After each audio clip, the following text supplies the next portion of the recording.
So today I'm going to go over 5 ways that sewing is hard even before you start. It's not mistakes you're making or doing something wrong. It's just those quiet moments where everything feels heavier than it should. If this sounds familiar, it's not a you problem. So let's dive in.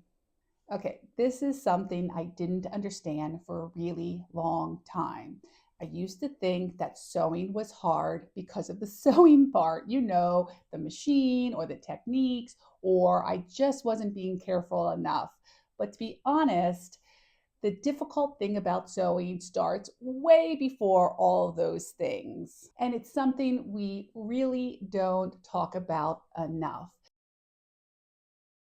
The first way that sewing feels hard is that you're expected to start a project and not fully understanding how everything fits together. I used to come across this often when I was using commercial patterns. There's this one instance I was making this vintage coat, beautiful. It was reminiscent of Miss Maisel's coats that she wore. And in the picture, it was this nice swing coat, and I finished all the steps. I got to the end, and I found this odd divot in the back of the shawl collar. And I was like, why is this divot here? If I would have, sort of seen down the line, the picture didn't show it. I would not ever have put in that divot in. And it actually made the pattern more complicated. So it's those sort of things that when you understand each step and why you're doing them, it gives so much more clarity. So we all start with a pattern and we're looking at the set of instructions and we go to step one. We're thinking, where are we headed? And you get that bit of uncomfortable feeling of like you can't really see each step. Now, of course, we can read the pattern instructions, but it does not always explain the logic behind each step. So as we're going along, we're like, okay, this is probably going to work out in the end, but we don't really understand why we're doing these things. Sewing doesn't give us this orientation up front. Now that I create my own patterns, I think through the entire process. So I create that orientation for myself.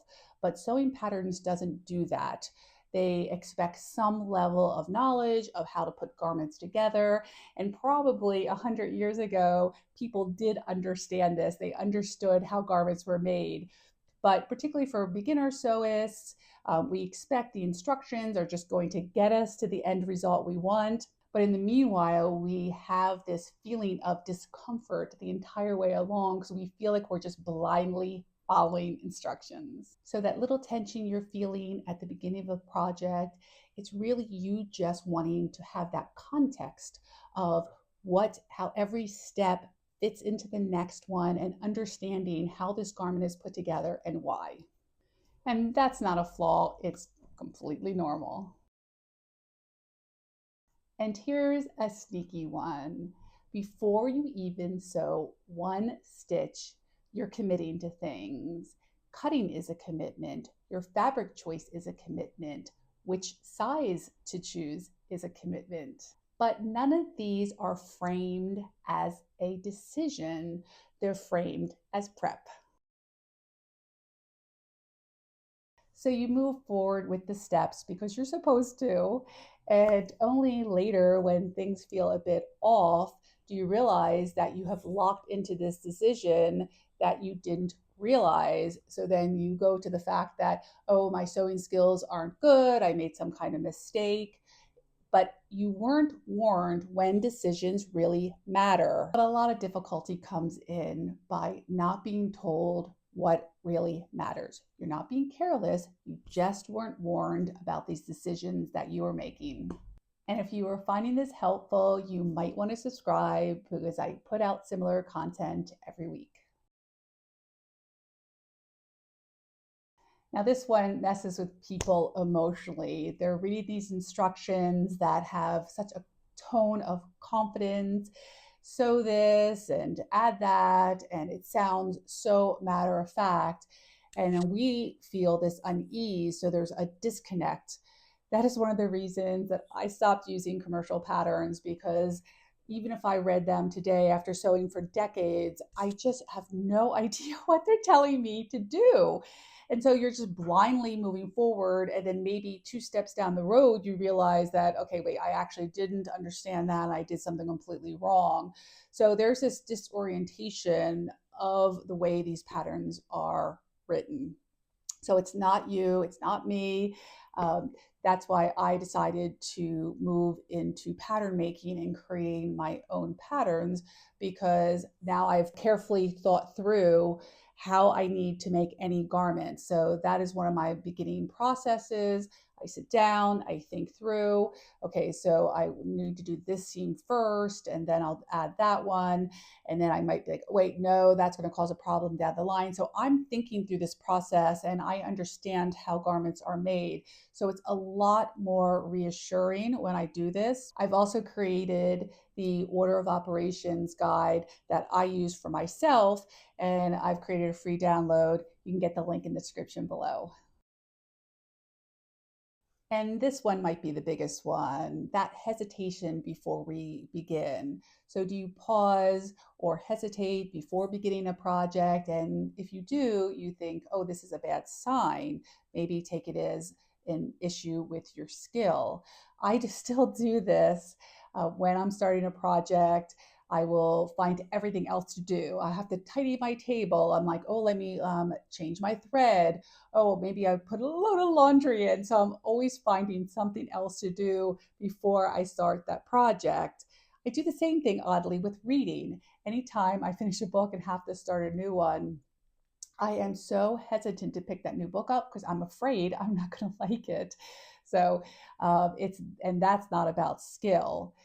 So it's really important that you recognize this hesitation is not based off of your skill level, but it's the difference between understanding the entire process of moving forward with the garment. So you understand why you're doing all the steps that you're doing, and then you can have that confidence that the end product is going to turn out well. And I believe this hesitation is a gap between what the instructions are and our understanding of the project. So I think that's a really good thing. It just means we're not quite fully aware of how we're going to accomplish this. And so that hesitation is a good thing. It notifies us that we should slow down, think through the project, and make sure we fully know how to execute that project. And this awareness of this gap doesn't show up as confidence, it shows up as that discomfort. And since no one names this problem, it's easy to think that that is the problem, that the discomfort is the problem, but it's not. It's really alerting us that we need to pause and think through the entire project carefully before we begin. And this is the unfair part about sewing. That level of discomfort shows up long before the clarity eventually does. We have to get through several garments until all of these things start coming together so we understand how we're making the garments and why we are making it this way. And you will get that through repetition. Also, I've thought very carefully, you can learn from others as well. So that's why my order of operation sheets at least will get you started to know what are the typical things that you want to think about sewing before the next. So it's perfectly normal to feel confused before you ultimately become capable, and uncertain before you're eventually become grounded. It's all a normal part of learning to sew and the process.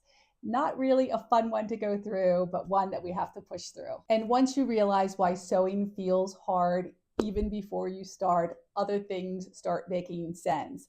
Like why people think that buying special sewing tools will really help their accuracy. That's what I'm going to talk about next week. So stay tuned. I'll post it here as soon as it's released. And if you've enjoyed this video, please like and subscribe.